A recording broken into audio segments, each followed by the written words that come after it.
हरतालिका तीज का पूजन व्रत कुंवारी कन्या कर सकती है, शादी होने के बाद भी नारी कर सकती है।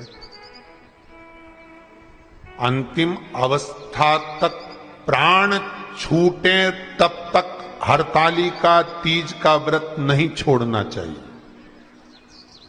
एक व्रत हमेशा याद रखो, एक एकादशी और एक हरतालिका।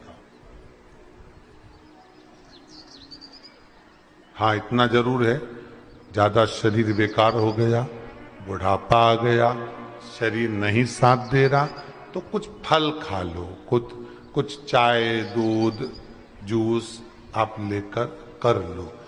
इतना भी नहीं बने, शरीर बहुत ही बेकार हो गया, तो आप एक समय फल का फलहार धारण कर लो, ठीक है। पर हरतालिका व्रत करने वाली माताएं भले उद्यापन कर दे, तो उस व्रत को थोड़ा हल्का कर लो। उद्यापन करा मतलब तुमने व्रत को हल्का कर लिया, थोड़ा हल्का कर सकते।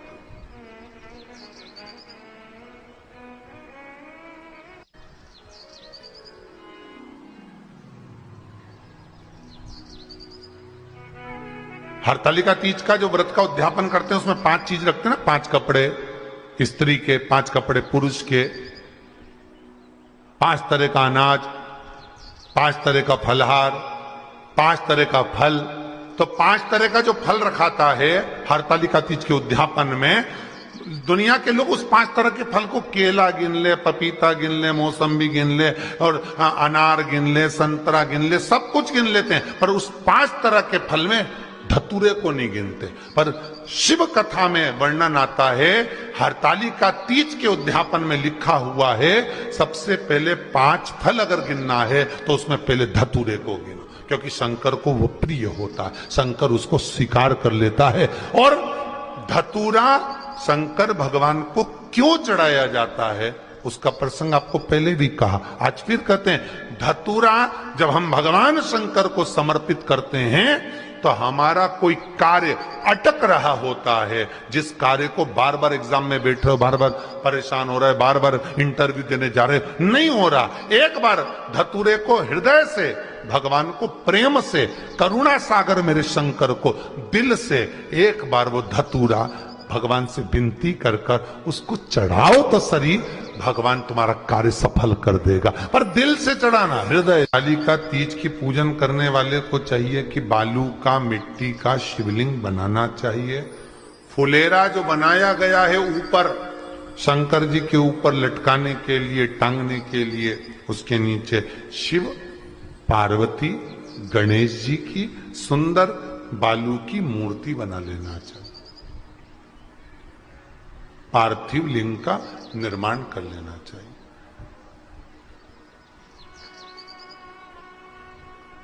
शिव की आराधना करना चाहिए।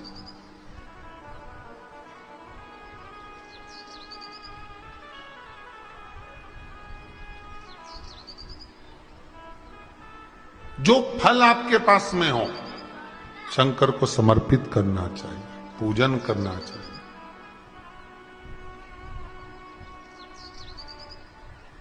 आराधना करो। सबसे पहली पूजन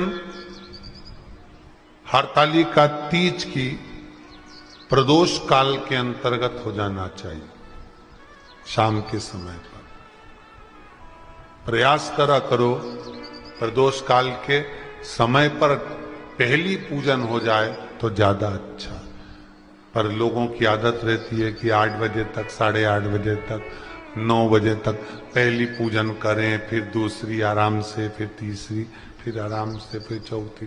तो ऐसा सब अपने अपने हिसाब से। पर शास्त्र रीति कहती है कि प्रदोष का जो समय होता है, प्रदोष काल जो होता है, शाम का जो समय होता है, उस समय पर हरतालिका तीज की पहली पूजन हो, जिससे आपका स्मरण चित्त शंकर भगवान में उस घड़ी, उस पल, उस क्षण में आप शिव के हो जाएं और शंकर आपका हो जाए।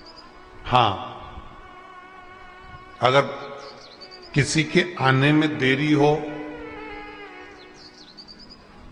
कोई आ नहीं पा रहा है, बहुत देरी हो रही हो, तो हरतालिका पूजन व्रत वर्णन करता है कि शिवलिंग का निर्माण, पार्वती जी की मूर्ति का निर्माण, गणेश जी का निर्माण और फुलेरा जो बनाया हुआ है, ये प्रदोष काल के पहले बनकर तैयार हो जाना चाहिए। प्रदोष काल के अंतर्गत फुलेरा नहीं बनना, फुलेरा पहले बन जाना चाहिए।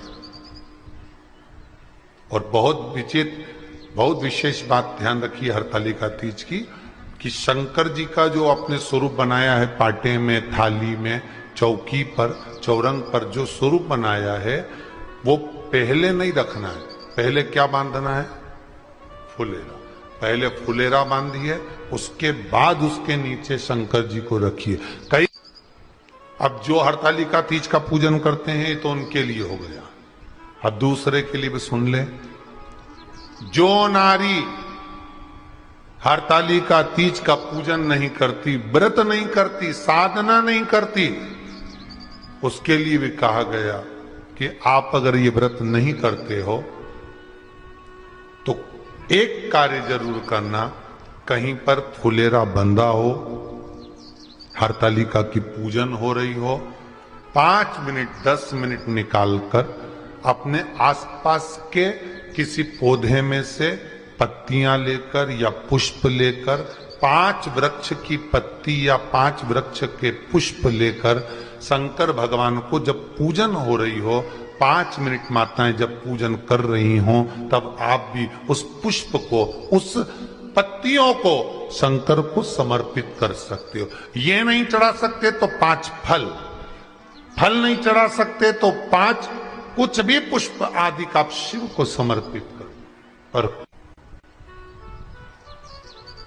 क्यों चढ़ाया जाता है, किस लिए चढ़ाना चाहिए? तो कहा, कन्या स्त्री अगर मान लो हरतालिका का व्रत नहीं करती, पूजन नहीं करती, आराधना नहीं करती, तो वो कन्या, वो नारी, वो स्त्री, वो पुरुष कार्य तो बहुत करेगा, दुकान भी 4 चलाएगा, व्यापार भी बढ़ाएगा, पर संपदा को जोड़ नहीं पाएगा। 1 रुपए कमाएगा, 1.25 रुपए खर्च वाला काम चलेगा। हस्त नक्षत्र में जो तृतीया पड़ती है, हस्त नक्षत्र के अंतर्गत जो तृतीया का महत्व कहा गया है, वो संपदा को बढ़ाती है, मनोकामना को पूर्ण करती है।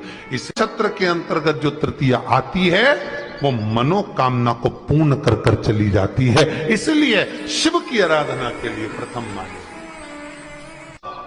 हस्त नक्षत्र में किया गया दान, हस्त नक्षत्र के अंतर्गत तृतीया के दिन किया गया पुण्य, हस्त नक्षत्र में तृतीया के दिन किया गया श्रृंगार, हस्त नक्षत्र में तृतीया के दिन करा गया अपना सुंदर सिंदूरा, भगवान का आनंद। 5 तरह के वस्त्र, 5 तरह के स्त्री के वस्त्र, पुरुष के वस्त्र, 5 तरह का फल, 5 तरह का अनाज, ब्राह्मण को बुलाकर ब्राह्मणी के साथ आप या तो ब्राह्मण से उद्यापन करवाएं या फिर आप स्वयं भी करते हैं तो शिव को समर्पित करके ब्राह्मण और ब्राह्मणी को भोजन कराकर वो भाग प्रदान करें। यही हरतालिका तीज के उद्यापन का वर्णन आता है।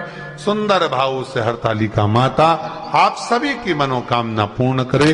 हर हर महादेव। तो दोस्तों, अगर आपको ये खास जानकारी पसंद आई हो तो इस वीडियो को आप लाइक करके इसे अपने दोस्तों को शेयर अवश्य करिएगा। कमेंट में लिखेगा हर हर महादेव। आप सभी का धन्यवाद।